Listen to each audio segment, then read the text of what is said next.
Evening everyone, this is Himanshi and I welcome you all on career will app. Start करेंगे आज का session और discuss करेंगे कुछ दो टॉपिक्स। क्रिएटिविटी आज आपका जो चैप्टर है वो खत्म हो जाएगा और हम डिस्कस कर रहे हैं 4 पीज ऑफ क्रिएटिविटी, यानी 4 पी कौन से हैं क्रिएटिविटी को एनहेंस करने के लिए। इसके अलावा अगर हम बात करें विनीत, तो नेक्स्ट चीज़ है 6 थिंकिंग हेड्स, यानी एडवर्ड डी बोनो ने 6 थिंकिंग हेड्स के बारे में बात की थी। पहले तो सभी को गुड इवनिंग, नमस्कार, है ना। निधि, शहनाज, हुमा, जी हुमा सही बोल रहे हो, हाँ सही बात है, बिल्कुल छुट्टी की बात भी सही है। चलो मैं देखती हूँ, कोर्स कर लेंगे, कोई दिक्कत वाली बात नहीं है ना। अब क्या कर सकते हैं, कई बार सिचुएशंस आपके कंट्रोल में नहीं होती। चलिए, हाँ लास्ट वीक ऑलमोस्ट 3-4 दिन क्लास नहीं हुई ना आपकी। खैर हाँ, अभी चीज़ें ठीक हैं काफ़ी हद तक। चलें स्टार्ट करें। चलिए फिर आ जाओ पहले सारे के सारे, सभी को गुड इवनिंग।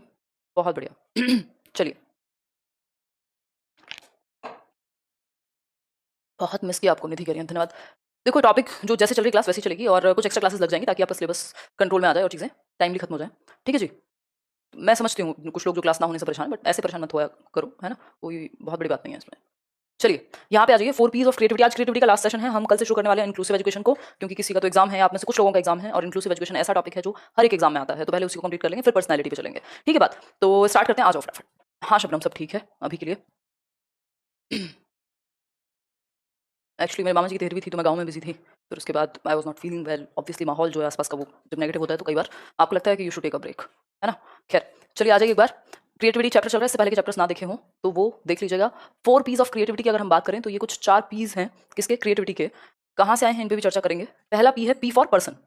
पर्सन यानी व्यक्ति, प्रोसेस यानी जो प्रक्रिया है, प्रेस जिसको एनवायरमेंट कह सकते हैं, और प्रोडक्ट यानी कि उत्पाद। ठीक, इनको कहते हैं 4 पीस ऑफ क्रिएटिविटी। क्लियर है बात।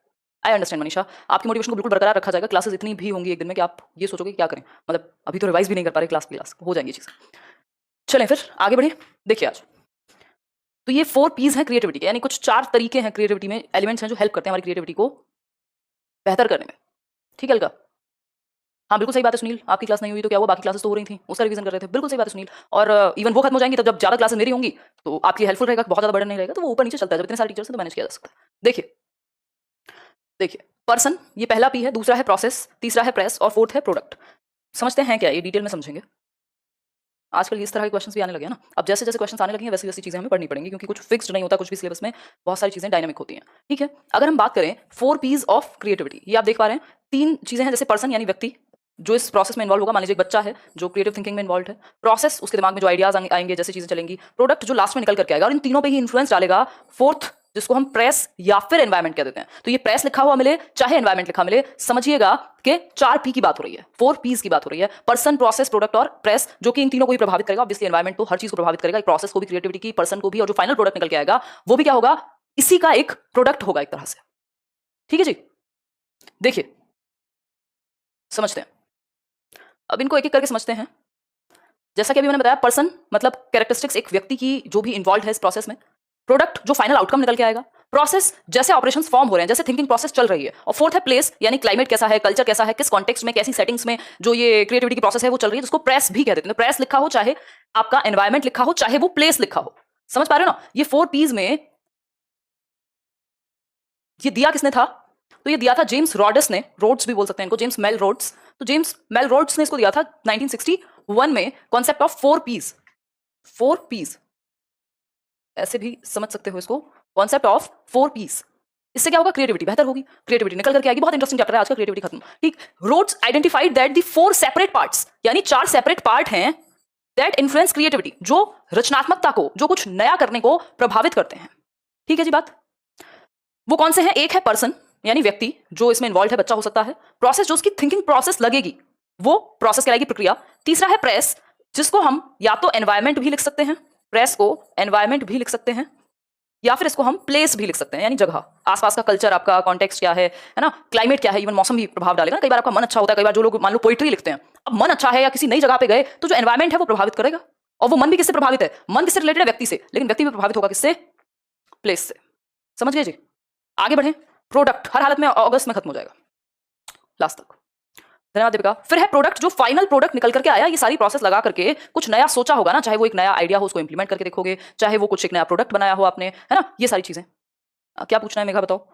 पर्सन, व्यक्ति, प्रोसेस, प्रेस या फिर एनवायरमेंट या फिर प्लेस और प्रोडक्ट। ठीक है जी बात, ये क्या है, 4 पार्ट्स हैं जो हमारी क्रिएटिव थिंकिंग को या हमारी रचनात्मकता को प्रभावित करेंगे। 4 पीस इनको कहा जाता है, जो ये चारों पार्ट्स मिलकर के क्या कहलाएगा, 4 पीस का कॉन्सेप्ट कहलाएगा। क्लियर? समझेंगे आप इसको, थोड़ा डिटेल में समझेंगे एक एक करके कि भाई है क्या कहानी। जेम्स रोड्स ने इसको दिया था 1961 में। अब जैसे पहला पी है पर्सन, भाई हम देख पा रहे हैं पहला पी क्या है हमारे सामने, पर्सन यानी व्यक्ति, पर्सन यानी व्यक्ति, ठीक। अब ये तो हम समझ रहे हैं या तो ये कोई बच्चा होगा या कोई एक ऐसा व्यक्ति होगा कुछ नया सोचने वाला। Person refers to who is creative, यानी जो कि क्रिएटिव है, and looks at what makes each person creative at an individual level. या फिर आप खुद देखें इंडिविजुअल लेवल पे एक व्यक्ति को क्रिएटिव बनाता क्या है, एक व्यक्ति अलग कैसे है बाकियों से, ठीक। ये क्या कहलाएगा आपका, पर्सन कहलाएगा। धन्यवाद भारती, आप कह रहे हैं आपकी बुक बहुत अच्छी है, मैंने ली है। हाँ अभी एक और बुक आने वाली है, even 2। Person refers to who is creative and looks at what makes each person creative at an individual level. यानी पर्सन क्या है, पर्सन क्या है, वो व्यक्ति है, कोई भी वो इंसान है जो ये देखता है कि रचनात्मकता को कैसे डेवलप किया जाए, कुछ नया कैसे सोचा जाए, या इंडिविजुअल लेवल पे एक व्यक्ति को क्या क्रिएटिव बनाता है, ये सारी चीजें उसमें आएंगी उपासना, ठीक है। तो ये हुआ पर्सन, सिंपल बात है, एक व्यक्ति जो कि न्यू आइडियाज के बारे में सोचता है, कुछ आउट ऑफ द बॉक्स सोचता है, आउट ऑफ द बॉक्स सोचता है, ठीक, कुछ डाइवर्जेंट थिंकिंग करता होगा। ये व्यक्ति क्या है, बेसिकली क्रिएटिव है। कुल मिलाकर के ये क्रिएटिव व्यक्ति है। यानी व्यक्ति, अब कुछ लोगों में क्रिएटिविटी ज्यादा होती है, कुछ में कम होती है, कुछ लोग अलग तरह से देखते हैं सेम चीज को, कुछ लोग सेम तरीके से देखते हैं। तो ये पर्सन टू पर्सन वेरी करेगा कि कौन कैसे देखता है चीजों को, ठीक है। बहुत बढ़िया कविता, आगे बढ़ेंगे। पर्सन के बाद अगर हम देखें तो फिर आती है सेकंड चीज जिसको हम कहते हैं प्रोसेस यानी प्रक्रिया। मान लीजिए एक व्यक्ति इन्वॉल्व है, उसको इंटरेस्ट है किसी चीज में, कुछ नया सोचने में, कुछ नया बनाने में, ठीक है। अलग अलग इंडिविजुअल्स हैं, 4 बच्चे अलग अलग इन्वॉल्व हैं। अब ये जो प्रक्रिया है जिसमें ये सब सोचेंगे, process refers to what is going on in a person's mind. मतलब एक व्यक्ति के दिमाग में चल क्या रहा है, वही प्रोसेस है, जो थिंकिंग प्रोसेस है एक तरह से उसकी, जिसके बेसिस पे वो क्या करेगा, सोच रहा होगा। कुछ कुछ चीजें अलग अलग आइडियाज 4 लोगों के दिमाग में आ रहे होंगे, उसको प्रोसेस कहेंगे। वो इस प्रक्रिया में है ना, वो सोचने में लगा हुआ है। हाँ बिल्कुल हो जाएगा प्रियंका, वाइल रीड तक हो जाएगा आराम से। While they are being creative, जब वो सोच रहे हैं ना, जब कुछ नया सोच रहे हैं, तो वो जो सोचने की प्रोसेस है उसी को प्रोसेस कह रहे हैं। सिंपल बात है। The process aspect is broken down into 4 stages. अब इस प्रोसेस एस्पेक्ट के भी कितने स्टेजेस हैं, इसके हैं कुछ 4 स्टेजेस। इसको भी 4 स्टेजेस में डिवाइड कर दिया, किसको, प्रोसेस को। व्यक्ति तो एक ही हो सकता है ना, और अलग अलग व्यक्ति अलग अलग तरह से क्रिएटिव होंगे, लेकिन प्रोसेस तो एक फिक्स्ड प्रोसेस होती है ना भाई। फर्स्ट स्टेप ये है, सेकंड ये है, थर्ड ये है, फोर्थ ये है। तो प्रोसेस में कुछ 4 स्टेप होंगे। 4 स्टेप कौन से होंगे, प्रॉब्लम रिकॉग्निशन, यानी आप समस्या को की पहचान करेंगे। क्या करेंगे, आप करेंगे समस्या की पहचान। प्रॉब्लम रिकॉग्निशन, हिंदी वाले साथ साथ लिखते जाए, मैं सब कुछ बता के चल रही हूँ, है ना। समस्या की पहचान, पहले आपके सामने जो प्रॉब्लम है या कुछ जो नया सोचना है, एटलीस्ट किसी चीज पे ही तो सोचोगे, नया हो जाएगा रेशो, ठीक। यूट्यूब पे भी होगी क्लास। आइडिया जनरेशन, यानी विचारों का उत्पादन एक तरह से। भाई आप क्या कर रहे हैं, जनरेट कर रहे हैं आइडियाज को, तो ये सेकंड स्टेप हुआ उस प्रोसेस का। फिर थर्ड क्या है, अरे प्रियंका ऐसे थोड़ी होता है भाई। चूजिंग एन आइडिया, स्पीड तो अपने हाथ में ना, बढ़ा देंगे जब मन करेगा। चूजिंग एन आइडिया यानी आपने एक विचार सेलेक्ट कर लिया, उसको चूज कर लिया, ठीक है राहुल। विचार का क्या कहेंगे, निर्णय हो गया कि यही चीज को सेलेक्ट करना है। पहले थी कोई समस्या, कुछ नया करना था, आपने इस पे अलग अलग आइडियाज सोचे, डाइवर्जेंट थिंकिंग की, फिर एक आइडिया को, उन सारे आइडियाज में से एक को चूज कर लिया, ठीक है जी। वाइफ तो है ही नहीं मिलकी उनकी। Carrying out the selected idea and seeing it work, seeing if it works. अब लास्ट स्टेज में जब आपने विचार को सेलेक्ट भी कर लिया, तो जो लास्ट है उसमें आपने जो सेलेक्ट किया 4 ऑप्शंस में से या 4 सॉल्यूशंस में से, उसमें से एक को इंप्लीमेंट किया जो आपको बेहतर लगा, और देखा कि क्या वो चीज वर्क करती है। तो ये प्रोसेस के अंदर 4 स्टेप हो गए, 4 स्टेजेस हो गई भाई। पर्सन मतलब व्यक्ति, प्रोसेस मतलब प्रक्रिया, जो थिंकिंग प्रोसेस चल रही है अलग अलग इंसान के दिमाग में। अब उसमें पहला स्टेप है प्रॉब्लम रिकॉग्निशन, समस्या को पहचानना, प्रॉब्लम है क्या, किस पे नया सोचना है, कहां आइडियाज की जरूरत है। फिर सेकंड है आइडियाज जनरेट करेंगे आप, जब आपके सामने कुछ होगा कि इसके बारे में नया सोचना है। मान लीजिए क्लास में कहीं से कहीं थोड़ा सा पेंट खराब है मान लो क्लासरूम में, और आपने बच्चों को कहा भाई ये है प्रॉब्लम, इसको रिकॉग्नाइज करो और सोचो कैसे अलग तरह से कर सकते हैं। तो बच्चे आइडिया जनरेट कर रहे हैं। कोई कह रहा है, कोई क्या कह रहा है, कोई एक कह रहा है कि भाई एक काम करते हैं, इस पे ना एक सुंदर सा चार्ट बना के लगाते हैं। दूसरा बच्चा कह रहा है नहीं नहीं नहीं, इस पे ना पेंट कर देते हैं। तीसरा बच्चे के दिमाग में कुछ और आ रहा है। तो ये आइडिया जनरेशन है कि विचारों का उत्पादन कर रहे हैं। फिर एक आइडिया को चूज किया, एक आइडिया को चूज किया, मान लीजिए एक बच्चे ने कहा यार चार्ट बना के लगाएंगे, सबसे आसान तरीका है। अब इसको इंप्लीमेंट करके देखेगा, वो हो सकता है वो चार्ट वहां फिक्स हो जाए, हो सकता है वो चिपके भी ना, हो सकता है वो नमी के कारण बाद में खराब हो जाए, या पेंटिंग लगा दें, ठीक है। तो ये लास्ट वाला है कि आपने carrying out the selected idea, यानी आपने उसको इंप्लीमेंट किया, उसको अप्लाई किया, जो भी आपने चूज किया था थर्ड स्टेज पे, अब उसको आप लगा करके देख रहे हैं, ठीक है। बिल्कुल चेक करना कि आइडिया वर्क करेगा या नहीं करेगा। इन शॉर्ट बिल्कुल सुनील आपने बात सही कही है। क्या कह सकते हैं कि पहले आपने समस्या को पहचाना, प्रोसेस की प्रक्रिया में जब आप सोचते हैं तो उसमें आप समस्या को पहचानेंगे, फिर बहुत सारे आइडियाज सोचेंगे, उनमें से एक को चूज कर लेंगे, और फिर लास्ट में उसको इंप्लीमेंट करके देखेंगे। क्योंकि हमने शुरुआत में ही पढ़ा था, इमेजिनेशन को क्रिएटिविटी नहीं कहेंगे, जब तक आपने जो सोचा उसको इंप्लीमेंट नहीं किया तो वो क्रिएटिविटी नहीं है, ठीक है जी। क्लियर है बात। फिर एक तरीका काम नहीं किया तो दोबारा से यही प्रोसेस चलेगी। तो ये हुई सेकंड पी यानी प्रोसेस। अब आएगा थर्ड पी, जिसको प्रेस या एनवायरमेंट या प्लेस कह रहे हैं हम। अब ये आएगा आपका थर्ड पी। थर्ड पी क्या है देखिए, थर्ड पी बोले तो प्रेस, जिसको हम या तो पर्यावरण या वातावरण या एनवायरमेंट या फिर हम इसको क्या कह सकते थे, प्लेस कह सकते हैं। ठीक है जी। Refers to the environment in which the creativity occurs. अब जो क्लासरूम में यानी बच्चे सोच रहे हैं तो वो हो गया, है ना, मत दो अलगा। This could be with in the classroom, आपकी मर्जी है, this could be with in the classroom, the work place, culture, friendships, कहीं भी हो सकता है भाई। एनवायरमेंट तो कहीं भी हो सकता है पूजा, समझ रहे हो बात को भाई। प्लेस कोई भी हो सकता है, एनवायरमेंट, बट ये किसके बारे में है, ये उस बारे में जहां क्रिएटिविटी की प्रोसेस चल रही है, वो एनवायरमेंट। अब वो आपका कोई कल्चर हो सकता है, पहली बात तो क्लासरूम ही हो सकता है बच्चों के लिए, तो किसी के लिए वो वर्क प्लेस हो सकता है, कोई काम पे गया और वहां सोचे, किसी के लिए वो ग्रुप में बैठ के फ्रेंडशिप में डिस्कस करते हुए सोच सकता है। जो कल्चर है वो भी एक तरह का एनवायरमेंट है, कैसा संगीत है, क्या है क्या नहीं है। हाँ हो रहा है दीपिका, ठीक है जी। तो ये सारी चीजें आपकी किसमें आएंगी, प्रेस में आएंगी, एनवायरमेंट में आएंगी, जिसमें चीजें चल रही हैं। इतनी बात क्लियर है हमें, कोई दिक्कत परेशानी इस बात को समझने में, किसी को हो रही हो तो बता दो। तो ये था थर्ड पी। अब हम आएंगे फोर्थ पी के ऊपर। फोर्थ पी क्या है, product. Fourth P is your product. Product मतलब उत्पादन, ये है फोर्थ पी, उत्पाद कह सकते हैं एक तरह से। जो फाइनल प्रोडक्ट निकल करके आया उसको हम प्रोडक्ट कह रहे हैं। Refers to the actual creative artifact. जी हरीश जी धन्यवाद, है ना। एक्चुअल क्रिएटिव आर्टिफैक्ट, जो भी प्रोडक्ट निकल करके आया, जो भी आपने सोच के फाइनली इंप्लीमेंट किया, उसका जो सॉल्यूशन निकला या आपने कुछ नया बनाया तो वो कैसा बना, वो फाइनल प्रोडक्ट होगा। आपके इन 4 पीस का लास्ट स्टेप होगा कि वो जो एक प्रोडक्ट है, मान लीजिए एक बॉल बनाई आपने, आपने एक घर बनाया, आपने एक कोई डब्बा बनाया क्रिएटिविटी के थ्रू, तो वो फाइनल प्रोडक्ट यहाँ आएगा, जो आर्टिफैक्ट है, जो आर्ट के थ्रू आपने बनाया है। हाँ बिल्कुल शिखा, कोई दिक्कत नहीं है, क्लियर है ना बात। कहाँ लेना मिल्की, क्लियर नहीं, ठीक है विनीत, चल रहा है काम, मेंटल एनर्जी थोड़ी लो है, बाकी तो ठीक है सब। वाई इज इट क्रिएटिव, अरे भाई 4 चीजें हैं ना, देखो एक बार सोनी, बहुत बढ़िया। पहली चीज क्या थी, व्यक्ति जो इस क्रिएटिविटी के बारे में सोचेगा। दूसरी चीज क्या थी, प्रोसेस, जो थिंकिंग प्रोसेस है, जो प्रक्रिया है, जिसमें 4 चीजें थी, आप समस्या को पहचानेंगे, इंप्लीमेंट करेंगे। फिर उसके बाद क्या था, प्रेस या फिर प्लेस कह सकते हो, यानी जिस एनवायरमेंट में आप ये काम करेंगे। और लास्ट में जो भी एक फाइनल प्रोडक्ट निकल करके आएगा, जो भी एक सॉल्यूशन या जो भी आपने नया क्रिएटिविटी का उत्पादन किया, वो प्रोडक्ट है। सिंपल है 4 पीस। वर्क नहीं किया तो वो तो पहले वाली प्रोसेस थी ना भाई, वो तो पहले वाली प्रोसेस थी। वर्क नहीं किया तो कोई और चीज सोचोगे, फिर लास्ट में जो फाइनल प्रोडक्ट आएगा, जो वर्क करेगा, उसी को तो कहोगे। ठीक है, हाँ मॉडिफाई कर सकते हो, क्यों नहीं। क्या पूछ रहे हो मेघा, चले आगे। तो इसको ऐसे भी देख सकते हो कि जो एलिमेंट्स हैं या पार्ट्स ऑफ क्रिएटिविटी या 4 पीस ऑफ क्रिएटिविटी, इसमें टीचर की कुछ रिस्पॉन्सिबिलिटी है और कुछ है आपके इन प्रोसेसेस की। देखते हैं एक बार, अगर आप पढ़ पा रहे हो, नहीं तो वर्बली सुनो, वैसे तो मैं सब कुछ बता ही चुकी हूँ, रिवीजन के लिए आपको पीडीएफ मिल गई होगी। ये प्लेस मतलब जगह, एस्टैब्लिश कॉन्टेक्स्ट, यानी एक टीचर को क्या करना चाहिए, एक अच्छा सा कॉन्टेक्स्ट, एक माहौल तैयार किया जाए जहां बच्चे का मन करे सोचने का। ठीक, support and underline classroom culture, एक कल्चर ऐसा बनाया जाए जहां सब आपस में क्वेश्चनिंग करें, कुछ नया सोचें, आज कुछ नया सोचा, कल कुछ नई बात हुई, परसों कुछ और हुआ, मतलब ऐसा माहौल, ऐसा कॉन्टेक्स्ट जहां क्रिएटिविटी को क्या मिले, बढ़ावा मिले, जहां क्रिएटिविटी को हम बढ़ावा दे पाए। हाँ एलिमेंट्स मत समझिएगा, इसको 4 पीस ही समझिएगा, लिखने को बहुत सारी चीजें लिखी जाती हैं, उनको ज्यादा दिल पे लेने की जरूरत नहीं है। ठीक, ये सब हैं पार्ट्स ही, एक तरह से देखा जाए तो अलग अलग लोगों ने अलग अलग चीजें दी हुई है ना। देखिए, एस्टैब्लिश कॉन्टेक्स्ट यानी आप एक संदर्भ में एस्टैब्लिश करेंगे, एक संदर्भ क्लासरूम में एक माहौल तैयार करेंगे। 3 सुमन, प्लेस, ठीक, एक माहौल तैयार करेंगे। Support and underline classroom culture, आप सपोर्ट करेंगे बच्चों को क्रिएटिविटी के प्रति। हाँ Deepika, identify materials and resources, जो भी मटेरियल क्लासरूम में या स्कूल में अवेलेबल हैं, और I understand Aanchal, identify materials and resources, जो भी संसाधन अवेलेबल है, चाहे वो अलग अलग तरह के टूल्स हो, चाहे कोई मूवी दिखाना हो, उन सब का प्रयोग टीचर करेगा और जरूरी है करना। क्या होगा इससे, एनवायरमेंट अच्छा होगा तो क्रिएटिविटी बेहतर होगी, सिंपल बात है।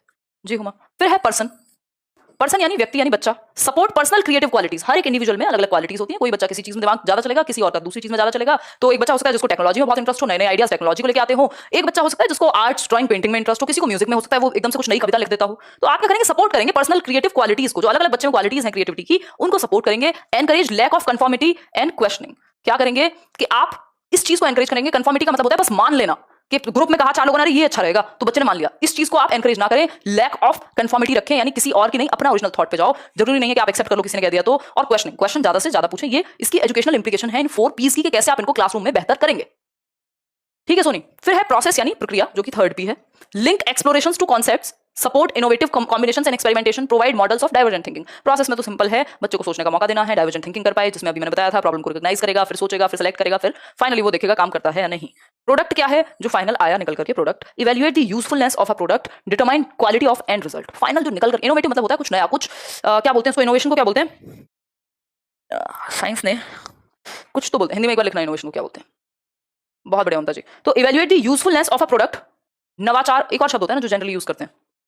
अरे सुमन जी बहुत बढ़िया, खोज भी कह सकते हो, हाँ इनोवेशन को एक तरह से खोज कह सकते हो, काइंड ऑफ। ठीक है, तो हम कह सकते हैं evaluate the usefulness of a product, जो प्रोडक्ट निकल करके आया वो कितना यूजफुल है, उस चीज पे ध्यान देना। Quality of and result, final जो आविष्कार, एग्जैक्टली आविष्कार इज अ गुड वर्ड। ठीक, तो जो फाइनल प्रोडक्ट निकल के आया उसका एंड रिजल्ट वो कितने काम का है, इस चीज को देखना। इन्हीं को 4 पीस कहते हैं। देखो पूरे क्रिएटिविटी में घुमा फिरा के कान कभी यहां से पकड़ लेते हैं, कभी कान यहां से पकड़ लेते हैं, बात वही चल रही है पूरी इतने सारे सेशंस में क्रिएटिविटी के, बस शब्दों का फेर है। तो आपको समझना है क्वेश्चन ने पूछा कैसे और आपको जवाब कैसे देना है। ठीक, मैं कोशिश करूंगी इस पे एक छोटा सा वर्कशीट आपको मिल जाए क्रिएटिविटी के चैप्टर के लिए। इंटेलिजेंस का तैयार हो गया, आपको मिल जाएगा। अब एक नेक्स्ट चीज आती है 6 thinking heads of creative thinking. इसको करने से पहले यहां तक की बात क्लियर हो गई है या नहीं हुई है ये बता दो बस, फिर आगे बढ़ेंगे। फटाफट से बताओ कि यहां तक समझ में आ गया है तो आगे बढ़ेंगे, नहीं समझ में आया है हाँ ऋतु सैटरडे संडे भी रख देंगे भाई, टेंशन कैसी लेनी है। चलो बताओ एक बार।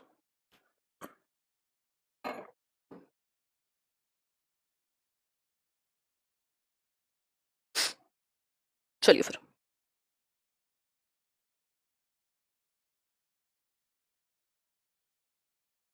देखिए एक बार, अगर मैं बात करूं डाइवर्जेंट थिंकिंग होता है, अभी लास्ट क्लास में समझाया तो था, मतलब अलग अलग दिशाओं में सोचना, एक प्रॉब्लम के मल्टीपल सॉल्यूशन सोचना, मतलब एक समस्या को के समाधान के कई तरीके हो सकते हैं, और ये भी बताया था जॉय बॉल गिलफर्ड ने इसको क्रिएटिविटी से जोड़ा है। ठीक, 6 thinking heads of creative thinking या 6 थिंकिंग हेड्स ऑफ क्रिएटिविटी भी कह देते हैं इनको, किसने दिए हैं? डॉक्टर एडवर्ड डी बोनो ने। ये वही व्यक्ति हैं जिन्होंने लेटरल थिंकिंग दी है। याद कीजिए, लेटरल थिंकिंग हमने डिस्कस किया हुआ है, इसको वर्तुलाकार बोलते हैं, क्या कुछ तो बोलते हैं हिंदी में, ठीक है।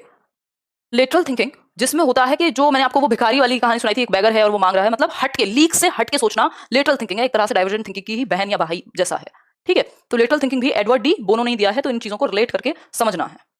क्लियर है बात? पार्श्व चिंतन, एग्जैक्टली मुक्ता, बहुत बढ़िया, पार्श्व चिंतन बोलेंगे उसको भी इन्होंने दिया, क्योंकि क्रिएटिविटी से जुड़ा हुआ है ना पार्श्व चिंतन भी, लेटरल थिंकिंग भी, कि सिर्फ एक तरीके से नहीं, कुछ आउट ऑफ द बॉक्स सोचना क्या है, पार्श्व थिंकिंग कहलाता है। इतनी बात क्लियर है सभी को या कोई दिक्कत हो रही है इस बात को समझने में? हाँ, नव परिवर्तन, हाँ कह सकते हैं भाई, ठीक है जी। इतनी बात क्लियर है या नहीं? बहुत बढ़िया प्रियंका, हाँ, today is the best, today is a beautiful day but I can't see it, ऐसा था ना उसमें। तो लेटरल थिंकिंग भी डॉक्टर एडवर्ड डी बोनो ने ही दिया है। एडवर्ड डी बोनो क्या कहते हैं बेसिकली, इन्होंने इनकी आई थिंक 1961 और समथिंग में इनकी एक बुक आई थी जिसका नाम था 6 क्रिएटिव हेड्स, नहीं 6 थिंकिंग हेड्स करके इनकी बुक थी, जिसमें ये बात हुई है। नहीं, बोबो डॉल तो बेंड्यूरा की है, बोबो डॉल को इन समझ जोड़ो, वो तो अलग थियरी हो गई, ठीक है जी।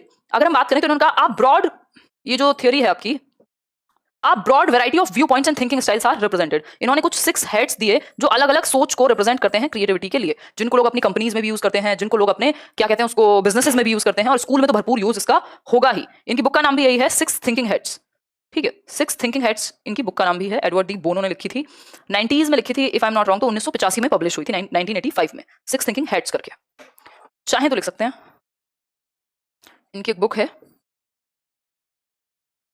6 थिंकिंग, SIX भी लिख सकते हो उसको, थिंकिंग हेड्स, ठीक, पब्लिश हुई थी 1985 में, अभी भी चलती है, अमेजोन पे मिल भी जाएगी आपको अगर ज़्यादा इच्छा हो पढ़ने की, है ना, बट पेपर उतना काम की नहीं है, ठीक है। 6 थिंकिंग हेड्स, हाँ बहुत सारी चीज़ें जो आपने नहीं पढ़ी होंगी अपने एग्जाम्स में, 1985 में पब्लिश हुई थी। बेसिकली इन्होंने कहा कि 6 हेड हैं क्रिएटिविटी के, कुछ 6 हेड्स के थ्रू क्रिएटिविटी को यानी रचनात्मकता को रिप्रेजेंट किया है, ठीक। अब रिप्रेजेंट किया है तो इसमें क्या है, इन्होंने एक ब्रॉड व्यू दिया कि जरूरी नहीं है एक ही तरीके से सोचो, मल्टीपल लोग सेम टाइम पे अलग अलग तरह से सिमिलर बात पे सोच सकते हैं, ऐसी सी कुछ बात है। और ऐसा है इनकी जो ये बात है 6 थिंकिंग हेड्स की, कि ये चश्मे की जैसा है, जैसे कभी आपने काला चश्मा लगा लिया तो दुनिया आपको काली नजर आएगी, जब आपने मान लीजिए ब्लू कलर का चश्मा लगा लिया तो आपको ब्लू नजर आएगी। तो हर एक कलर का कुछ 6 अलग अलग कलर्स हैं, कैप हैं, हैट हैं, टोपियां हैं, जिनका ये इमेजिनरी है, ऐसा कुछ नहीं है कि आप लगा के बैठोगे, चाहो तो लगा भी लो, ठीक, जिनका अलग अलग आपका यूटिलाइजेशन है, ठीक है, समझते हैं। हाँ, PDF मिल जाएगा इंटेलिजेंस का, कल मेरे पास आ चुका है भाई। एक broad variety of point of view है, व्यू पॉइंट्स हैं, अलग अलग लोगों के, अलग अलग बच्चों के आपको व्यू पॉइंट्स मिल जाएंगे सेम चीज पे, अलग अलग स्टाइल होती है ना सोचने की, तो इन्होंने मौका दिया। तो कुछ 6 थिंकिंग हेड्स हैं, जैसे कि आप देख सकते हो, ये कुछ 6 कलर हैं अलग अलग, इंटरेस्टिंग है काफी, ठीक। 6 थिंकिंग हेड्स, जिसमें ब्लू आप देख रहे हो, ब्लू एक तरह से ऐसा हेड है जो बाकी सबको प्लान करता है, ऑर्गेनाइज करता है, कंट्रोल करता है, ठीक। बाकी कोई सीक्वेंस नहीं है इनका, लेकिन फिर भी रिकमेंड किया जाता है कि व्हाइट हेड को पहले यूज कर लिया जाए, ठीक। ग्रीन हेड है जो क्रिएटिविटी को दर्शाता है, ये आपकी जो भी इशू है, जो भी प्रॉब्लम है, उसका कंक्लूजन या उसको प्लानिंग या मैनेज करने में काम आता है ब्लू हेड। हाँ, ये याद रखना है भाई, बिल्कुल पूछा जा सकता है, इवन इसको और थ्योरी से जोड़ के पूछ सकता है। जैसे क्रिएटिविटी के बाद जब इंसाइटफुल थ्योरी में जाओगे तो वो जो चिंपैंजी है कोहलर का, वो किसका प्रयोग कर रहा है, आपका जो सुल्तान है, तो वो ग्रीन हेड का प्रयोग। वैसे रेयर है इस तरह से पूछना, बट ये कनेक्ट किए जा सकते हैं बाकी थ्योरी से भी, और आसान भी है, इंटरेस्टिंग भी है, ठीक। तो ग्रीन हेड किससे संबंधित है? क्रिएटिविटी से। फिर है रेड हेड, जिसमें इमोशंस, आप किसी चीज को लेकर कितना कैसा फील कर रहे हैं। एक टाइम पे एक ही हेड को यूज करेंगे, मान लीजिए 6 बच्चे हैं एक ग्रुप में, उनको बोल दिया गया, पहले हमने शुरुआत की, एक ब्लू हेड वाला बंदा होगा जो मैनेज करेगा सबको, जो कंट्रोल करेगा चीजों को, प्लान करेगा चीजों को, ठीक। फिर शुरुआत जनरली हमें व्हाइट से करनी चाहिए, वैसे कोई फिक्स्ड सीक्वेंस नहीं है, बट व्हाइट से करेंगे तो इसमें क्या होता है, कुछ अब सब बच्चों को कह दिया व्हाइट हेड पे सोचो या व्हाइट हेड लगा के सोचो एक तरह से दिमाग में। इसका मतलब क्या है, बच्चे फैक्ट्स के बारे में सोचेंगे, जो भी आपके सामने किसी प्रॉब्लम को लेकर जो करंट फैक्ट्स या डेटा या इन्फॉर्मेशन अवेलेबल है, सब बच्चे उसके बारे में सोचेंगे, ठीक है जी। हाँ, इसीलिए बोनो ने हेड लगाया हुआ है। फिर अगर हम बात करें, बच्चों को कह दिया ग्रीन हेड के बारे में सोचो, ग्रीन हेड का मतलब जो भी आपके सामने प्रॉब्लम है उससे कुछ नया कैसे बनाया जाए, आप सब अपने आइडियाज प्रेजेंट करेंगे वहां। रेड हेड, आपको क्या कैसा फीलिंग आ रही है इस चीज को देखकर के, जो भी नया हमने सोचा है उसको देख के कैसी फीलिंग आ रही है, करंट सिचुएशन को आपको अच्छा लग रहा है, गट फीलिंग, इसमें क्रिटिसाइज नहीं करेगा कोई किसी को, गट फीलिंग क्या है। ब्लैक हेड में क्या है, इसमें रेड फ्लैग्स कौन से हो सकते हैं? वैसे तो ये ब्लैक है बट इसका मतलब है कॉशंस, यानी दिक्कतें क्या क्या आ सकती हैं, जो भी प्लान, जो भी एक नई चीज सोची गई है, ठीक, जो इश्यूज या नेगेटिव एस्पेक्ट क्या हो सकते हैं किसी चीज के, और येलो हेड है कि बेनिफिट क्या हो सकते हैं जो भी हम नया सोचने जा रहे हैं उसके। ये पीडीएफ मिल जाएगी आपको, कोई टेंशन वाली बात नहीं है, नोट करना भी एक एक करके मैं समझाऊंगी डिटेल में। देखो एक बार, व्हाइट हेड, शुरुआत व्हाइट हेड से करनी चाहिए, वैसे इनका कोई सीक्वेंस नहीं है, ठीक है। और जो आपका क्या कहते हैं उसको, ब्लू हेड है, वो मैनेज करता है सबको। आई अंडरस्टैंड आंचल, क्या करें भाई। देखो white head, the white head calls for information known और नीडेड, यानी व्हाइट हेड क्या करेगा, जो भी फैक्ट या इंफॉर्मेशन नीडेड है उसको प्रेजेंट किया जाए, यानी फैक्ट्स को प्रेजेंट किया जाए, यानी तथ्यों को प्रेजेंट किया जाए, तथ्य सामने रखे जाएं, ठीक है। तथ्य क्या करेंगे, पता नहीं तथ्य लिखना भूल गई हूं, देख लो दिमाग पता नहीं कहाँ रहता है, खैर if I am not wrong तो ठीक है। अगर हम बात करें यहाँ तो the white head calls for information known और नीडेड, जो इंफॉर्मेशन हमें पता है, जिसकी जरूरत है, the facts, just the facts, ठीक है जी, ठीक लिखा है, जस्ट द फैक्ट्स, क्लियर है बात, बिल्कुल, जस्ट द फैक्ट्स। तो the white head calls for information known, जो भी हमें पता है, जो भी जानकारी हमारे पास है या जिसकी हमें जरूरत है, किसी भी एक समस्या के बारे में, किसी भी एक मान लीजिए कोई सामने इशू है जिस पे सोचना है, तो हमारे पास फैक्ट क्या है कि भाई, फैक्ट क्या है कि अभी तो हमारे पास कोरोना की पूरी काट नहीं है, ऐसी कोई दवाई नहीं है कि एक बार खा लो और कोरोना ना हो, ये है फैक्ट, ठीक। ये क्या हुआ, इन्फॉर्मेशन हमारे पास है कि ये म्यूटेट होता है बहुत तेजी से, फलाना है, ढिमकाना है, 70 तरह की चीजें, ठीक। तो लेकिन व्हाइट हेड क्या करेगा, जितने भी फैक्ट्स हैं कोरोना के बारे में वो रख देगा सामने निकाल करके, ठीक, जस्ट कलेक्टिंग फैक्ट्स, जो भी इन्फॉर्मेशन आपके सामने है उसको कलेक्ट करके प्रेजेंट कर देना, ये व्हाइट हेड का काम है। जब सब बच्चों को या जितने भी लोग हैं ग्रुप में, उनको कहा जाएगा भाई व्हाइट हेड का यूज करना है, वो क्या करेंगे, व्हाइट हेड का यूज करने में सबके पास जो जो इन्फॉर्मेशन है उस चीज के बारे में वो लिखेंगे या वो प्रेजेंट करेंगे, मेरे पास ये इन्फॉर्मेशन है कोरोना को लेकर। मान लो कैसे मीटिंग होती होगी, जो साइंटिस्ट हैं या डॉक्टर्स हैं, तो वो सब अपने अपने आसपास से क्या लेके आते होंगे, इन्फॉर्मेशन या फैक्ट लेके आते होंगे। बोल दिया गया सबको कि एक काम करो, इसके बारे में फैक्ट जनरेट कर लो, तो सब फैक्ट रखेंगे एक तरफ से, ठीक। फैक्ट तो फिक्स होते हैं, इन्फॉर्मेशन तो जो भी अवेलेबल है, जो हमें पता है या फिर जो हम कलेक्ट कर सकते हैं, वो इसमें आ जाएगी व्हाइट हेड में। क्लियर है बात, इतनी बात क्लियर है? नहीं जरूरी नहीं हल्का, अगर नोट्स बना रहे हो तो पीडीएफ निकलवाना जरूरी नहीं, बट एक बार नजर मार लेना अगर कुछ नया मिल जाए तो डाउनलोड करके। नेक्स्ट है येलो हेड। येलो हेड जो ऑप्टिमिज्म का, यानी आशावादी होने का या सकारात्मक होने का या फायदे का प्रतीक है, ये सब सिंबल है किसी एक सोच के, ठीक है। आशावादी होने का, जैसे अगर हम जाएं पैवलोव की थ्योरी में, तो वो जो कुत्ता है वो आशावादी है, वो ऑप्टिमिस्ट है कि भाई खाना आने वाला है, तो उसने येलो हेड का प्रयोग किया होगा। कोई बच्चा है जो डरा हुआ है, वो रेड हेड का प्रयोग करेगा, डर, फीलिंग्स, इमोशंस, ठीक। येलो हेड की यदि हम बात करें, the yellow head symbolizes brightness and optimism, भाई जो किरण है ना आशा की, जो आशावादिता है, जो पॉजिटिविटी है, उसको ये, हाँ तभी व्हाइट हेड जूनियर है, बिल्कुल सही बात है, तभी क्या कहेंगे पता नहीं, खैर ये लोग किस बेसिस पर रखते हैं, ब्राइटनेस एंड ऑप्टिमिज्म, यानी पॉजिटिव साइड की तरफ फोकस है किसमें, येलो हेड में। भाई कोई भी एक सॉल्यूशन है, कोई भी प्रॉब्लम है, उसका पॉजिटिव क्या है, बिल्कुल बिल्कुल हल्का। Under this head you explore the positive and probe for value and benefit. आप प्रोब का मतलब आप खोजते हैं, उसमें डिग करते हैं, किस चीज के लिए, किसका वैल्यू क्या निकल करके आएगा। अरे thank you so much Yadav ji, हम पेडागोजी स्पेशल 1 में हैं, आप प्लीज आराम से सिलेबस कराइए, कोई जल्दी नहीं है, इस मुश्किल समय में हम आपके साथ हैं, धन्यवाद यादव जी। हाँ करेंगे, कोई दिक्कत नहीं, ऐसी कोई मतलब वो नहीं, अपने हिसाब से चलेंगे। Under this head you explore the positives and probe for value and benefit, जो भी फायदा होगा किसी भी एक, जो भी सॉल्यूशन की तरफ बढ़ रहे हैं या जो भी सब मिलकर के सोच रहे हैं कि ऐसे करेंगे तो क्या होगा, तो उसके फायदे क्या होंगे एक सिचुएशन के या एक प्रोडक्ट के, या जो भी हम सोच रहे हैं कुछ क्रिएटिव लाने की, उसके फायदे क्या होंगे, यानी उसके बेनिफिट क्या होंगे, उसकी पॉजिटिव साइड क्या होगी। तो सब जितने भी ग्रुप में बच्चे हैं वो सब बताएंगे पॉजिटिव साइड क्या होगी। प्रोब का मतलब होता है डिग डीप, यानी खोदना, उसके और अंदर जाना, और पॉजिटिव, और क्या होगा, अच्छा और क्या होगा, अच्छा और क्या होगा, क्वेश्चन पूछते रहना, जैसे डीप में जाने के लिए। तो ये है येलो हेड, किसकी तरफ, आशावादिता की तरफ, पॉजिटिविटी की तरफ झुकाव होगा येलो हेड का। फिर आएगी ब्लैक हेड। देखिए एक बार ब्लैक हेड को, अगर हम बात करें किसकी, ब्लैक हेड की, यानी काली टोपी, ठीक।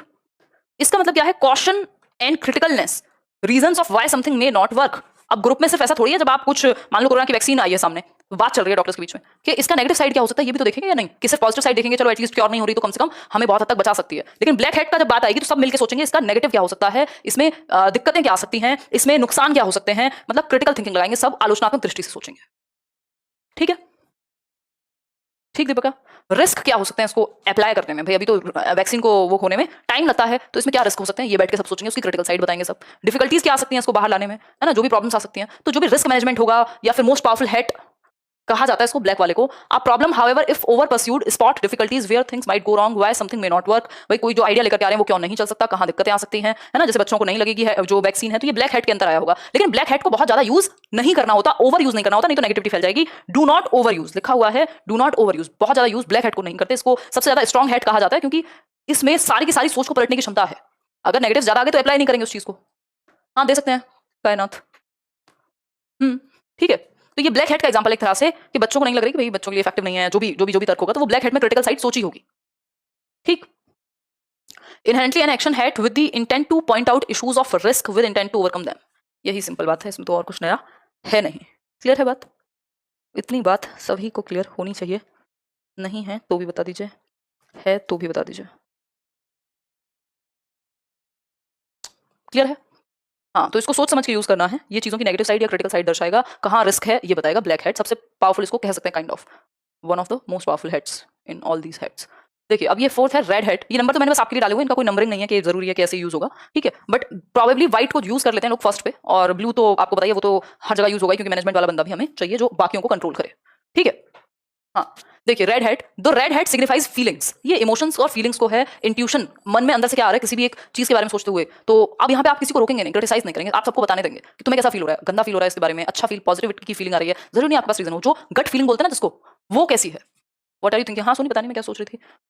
When using this head, you can express emotions and feelings and share fears, likes, dislikes, loves and hates. मतलब जब आप इस head को यूज कर रहे हैं, सब 6 लोग हैं, 6 के 6, I understand सूरज, जल्दी करेंगे। When using this head, you can express emotions and feelings and share fears, likes, dislikes, loves and hates.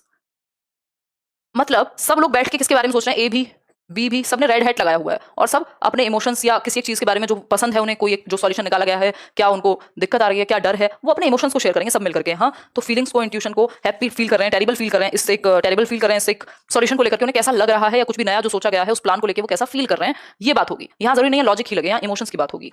Green head आ जाता है। अब green head focuses on creativity. ये जरूर याद रखिएगा, ग्रीन हेड किससे जुड़ा हुआ है? क्रिएटिविटी से। तो जो वो चिंपैंजी है कोलर का, वो क्या है? सही बात है जी, वो क्या है? चिंपैंजी जो है कोलर का, वो क्रिएटिव यानी ग्रीन हेड का प्रयोग कर रहा होगा, क्योंकि वो कुछ नया सोचने में लगा हुआ है। क्रिएटिविटी का मतलब कुछ डिफरेंट सोचने में लगा हुआ है। क्रिटिसाइज कर लिया, फीलिंग की बात हो गई, सबकी बात हो गई, ठीक। हाँ, तो ग्रीन, कोई कह रहा है आपने भी रेड हेड पहनी हुई है, हाँ काइंड ऑफ, ठीक है जी। तो green head focuses on creativity. तो पॉसिबिलिटीज यानी संभावनाएं, ऑल्टरनेटिव्स क्या हो सकते हैं किसी एक चीज के, डिफरेंट डिफरेंट तरीके क्या हो सकते हैं सेम चीज को करने के, और नए आइडियाज क्या हैं आपके सामने। हाँ Shabnam, it's an opportunity to express new concepts and new perceptions. ये एक तरह का अवसर है जब आप नए कॉन्सेप्ट्स को प्रेजेंट करें, हाँ वही करना पड़ेगा मुक्ता, एंड न्यू परसेप्शंस, अपने जो नए पर्सपेक्टिव्स हैं, जो नए विचार हैं, उनको प्रेजेंट किया जाए, क्योंकि क्रिएटिविटी में तो आपकी सोच लगेगी जब आप कुछ नया सोचेंगे शबनम, ठीक है। क्लियर है बात? यूट्यूब पे होगी यार क्लास तो। चलो आगे बढ़ते हैं। लास्ट हेड है सिक्स्थ हेड, ब्लू हेड, जिसकी बात हम शुरुआत से कर रहे हैं। ये लगभग पूरे टाइम इन्वॉल्व रहता है, क्योंकि कंट्रोल करने के काम आता है, प्लानिंग के, मैनेजमेंट के काम आता है। The blue head is used to manage the thinking process. क्या करने में? मैनेज करने में, कंट्रोल करने में, जो पूरी थिंकिंग प्रोसेस है काम आता है। It's the control mechanism. क्या है? ये कंट्रोल करेगा बाकी हेड्स को। Control mechanism that ensures the 6 thinking heads guidelines are observe. जो अलग अलग सबका काम है ना, 6 के 6 हेड्स का या बाकी के 5 का, उसको ऑब्जर्व किया जाएगा, कंट्रोल किया जाएगा, मैनेज किया जाएगा, वो सही से हो भी पा रहा है या नहीं, उस पर फोकस है भी कि नहीं है, ठीक है जी। आगे बढ़े, तो ब्लू हेड मैनेजमेंट के लिए यूज होगी।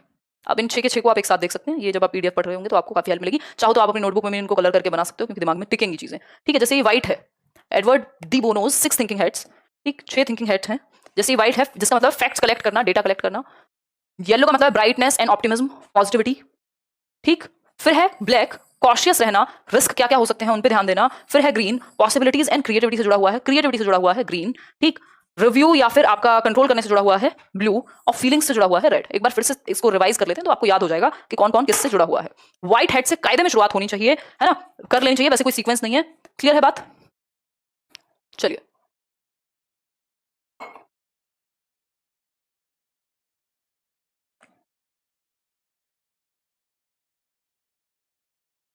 बहुत बढ़िया आंचल, सेम हियर भाई।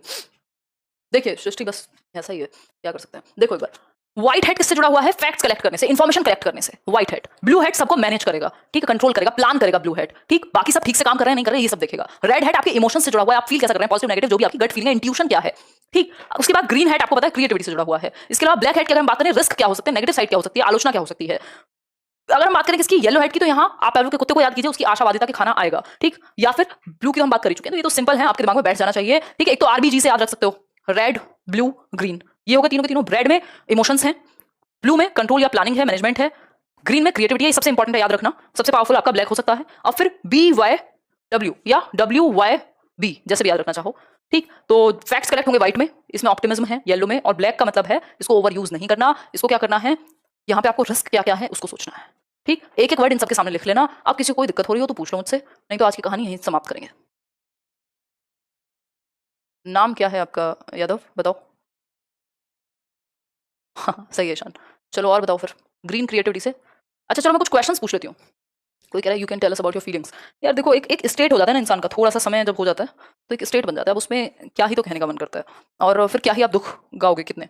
ठीक, देखो एक बार आप फटाफट से जवाब देना यहाँ पे।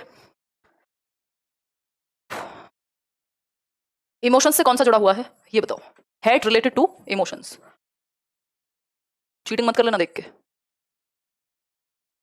क्वेश्चन नंबर 1 है which hat is related to emotions, यानी आपके संवेगों से कौन सा हेड जुड़ा हुआ है, या जब बात इमोशंस की आती है तो कौन सा हेड आएगा। बिल्कुल, बहुत अच्छा आंसर कर रहे हैं आप लोग। जी शर्मिष्ठा, मैंने भी आप लोग को मिस किया। बहुत बढ़िया बहुत बढ़िया बहुत बढ़िया, बहुत ही बढ़िया। Red red red. कोई तो ग्रीन कह रहा है यार, मोहम्मद ऐसी हरकतें मत करो भाई, है ना, मिलेंगे मोनिका, ऐसे काम मत करो। अभी इतनी देर से मैं चिल्ला रही हूँ कि ग्रीन तो कैसे हो सकता है। आंसर क्या होगा इसका, इसका सिंपल आंसर है रेड हेड। ठीक है, रेड हेड। क्लियर है इतनी बात। रेड में ही तो इमोशंस थे ना। आप फील कैसे कर रहे हैं, आपका इंट्यूशन, इंट्यूशन किसी चीज को लेके फीलिंग कैसी है, आपकी गट फीलिंग, आपके emotions obviously, good bad negative positive what ever it is. ठीक, दोनों चीजें आ जाएंगी किसमें, रेड हेड में।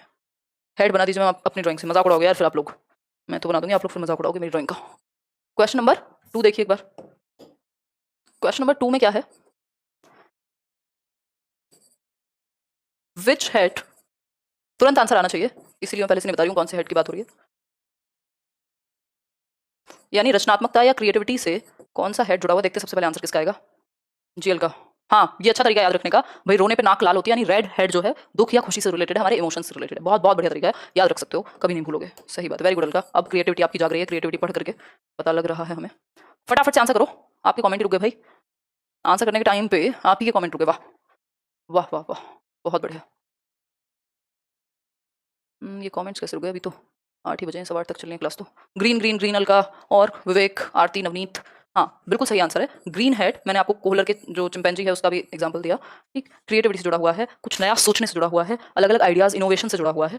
कौन, ग्रीन हेड, यानी आविष्कार से जुड़ा हुआ है एक तरह से, ये हम मान सकते हैं। क्लियर है ना बात। थर्ड क्वेश्चन पे चलते हैं। ब्लू कह रहा है कोई, हे भगवान, ब्लू तो मास्टर हेड है एक तरह से। नेक्स्ट क्वेश्चन देख लीजिए एक बार। नेक्स्ट क्वेश्चन है विच हेड इज रिलेटेड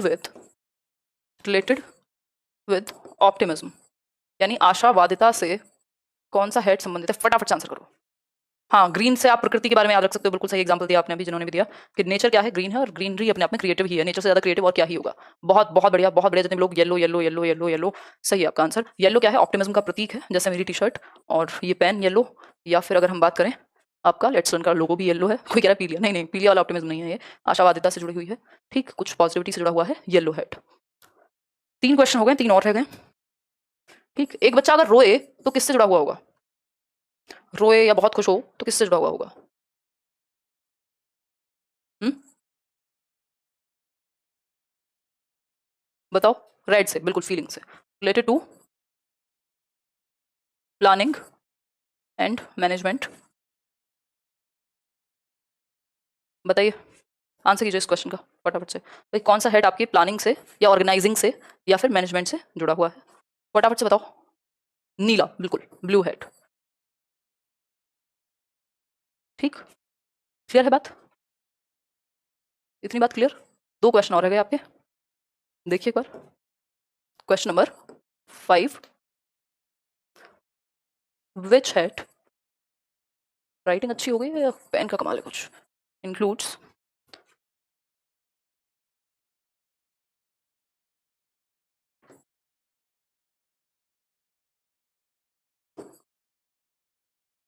बताओ, आंसर करो एक बार भाई।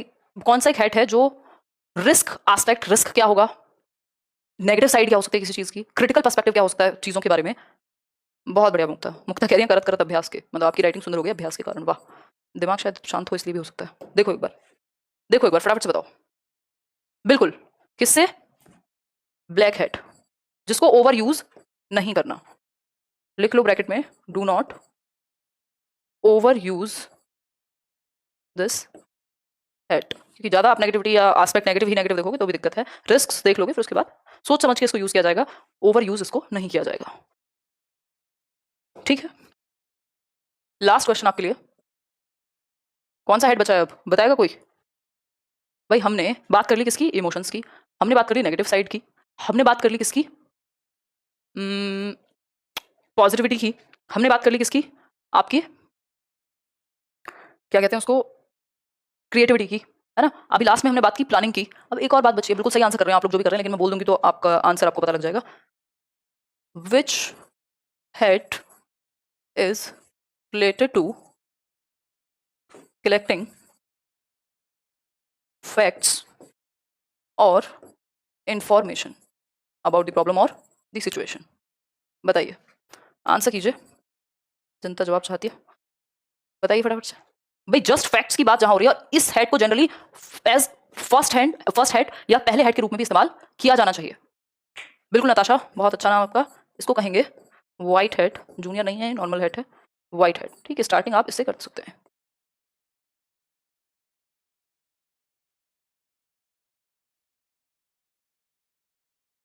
क्लियर है बात? क्लियर आज की बात? क्लियर है? कोई और? आज हमने क्या क्या पढ़ा, दो चीजें पढ़ी हमने मेनली, दो थियरीज, क्रिएटिविटी को खत्म कर दिया, कल इंक्लूसिव एजुकेशन पढ़ेंगे, 4 पीस के बारे में बात की क्रिएटिविटी के, और 6 थिंकिंग हेड्स के बारे में बात की, जो एडवर्ड डी बोनो ने दिए हैं, और इसको दिया था जुडिथ, क्या नाम था उनका, कुछ तो अजीब सा नाम था, मैं ही भूल गई। देखो एक बार फटाफट से जवाब दो, तभी जाकर के हम बढ़ेंगे आगे। करो आंसर करो, बार बार कमेंट्स रुक रहे हैं। पर्पल कह रहा है कोई, पर्पल तो था ही नहीं भाई। मोहित, बहुत मजा आया मैम, चलो बहुत खुशी की बात है, धीरे धीरे और आएगा रजनी। हाँ ये यूनिट कंप्लीट हो गई आपकी, बहुत बढ़िया आरती। सिगमंड फ्रॉइड तो मैंने कराया हुआ है, जिनके बैच में नहीं हुआ है उनका हो जाएगा। रोड्स नाम था, हाँ, जेम्स मेल रोड्स, बहुत बढ़िया। हाँ ममता बिल्कुल कीजिए, आजकल हेल्प लेने में कोई बुराई नहीं है। हाँ रोज ऐसे ही पूछा करें आप, ठीक है, लास्ट में पूछ लूँगी क्वेश्चन। मैम आप दिख रही हो, अच्छा वहाँ सामने, सही है। 4 पीस में हमने क्या क्या समझा था, याद आ रहा है कुछ? पर्सन, प्लेस, जिसको एनवायरमेंट या प्रेस भी कह दिया गया था, ठीक है बात। प्रोसेस, ये आगे पीछे हो सकते हैं, जो शुरुआत में दिया हुआ है वही उसी उसमें भी याद रख सकते हो इनको डायरेक्ट, ठीक है, जो सीक्वेंस में जो शुरुआत में दिया था, पर्सन, प्लेस, प्रोसेस, और फाइनल चीज़ क्या थी, प्रोडक्ट। ठीक है जी, ये एडवर्ड डी बोनो ने दिए हैं 6 थिंकिंग हेड्स, टीएच का मतलब है थिंकिंग हेड्स, जिसमें ब्लू हेड जो मैनेजमेंट को या प्लानिंग को, व्हाइट हेड जो फैक्ट्स के बारे में होगा, इसके अलावा ग्रीन हेड जो क्रिएटिविटी से संबंधित है, इसके अलावा येलो हेड जो ऑप्टिमिज्म या पॉजिटिविटी से संबंधित है, और इसके अलावा 4 हो गए ना, ब्लैक हेड जो आपके नेगेटिव साइड क्या हो सकती है, रिस्क क्या हो सकता है उससे संबंधित है, रेड हेड जो आपके इमोशंस से संबंधित है, आपकी गट फीलिंग से संबंधित है। ठीक है, क्लियर है बात, बिल्कुल दिमाग में छप गया होगा, क्लियर। आज के लिए इतना ही रखें फिर। मैम जिम जाना हो रहा है आपका कंटिन्यू? हाँ, ऑल्टरनेट डे पे जा पा रही हूँ, अभी 2 दिन से तो नहीं गई हूँ, आज और कल से, वैसे 4 दिन से लगातार चली थी। मतलब कोशिश है काइंड ऑफ 4 दिन भी हो जाए ना एक्सरसाइज वीक में, तो इनफ हो जाएगा, मतलब एटलीस्ट वेट कम हो ना हो, एक एनर्जी बनी रहेगी। कुछ आवाज़ आ रही है, पता नहीं यार, पर्सनैलिटी तो करेंगे भाई, अभी तो रहती है ना चीज़ें। मैम भूख लग रही है अब, हाँ मुझे भी लग रही है, फ्रूट्स खाऊंगी। हाँ करा देंगे नीतू जी, यूट्यूब पे इनसे रिलेटेड क्वेश्चंस भी करा देंगे। वैसे इससे रिलेटेड ज़्यादातर जो क्वेश्चंस बन सकते थे वो मैंने करा दिया। हाँ योगा भी करेंगे, धीरे धीरे करेंगे, अभी पहले जिम का रूटीन बन जाए, क्योंकि योगा के लिए थोड़ा दिमाग में शांति और प्रॉपर बहुत ज़्यादा डिसिप्लिन चाहिए। यहाँ पे एक तो चेंज हो जाता है, क्योंकि मैं चली जाती हूँ तो मेरे लिए थोड़ा सा चेंज हो जाता है, नहीं तो पूरे टाइम स्क्रीन के सामने रहना।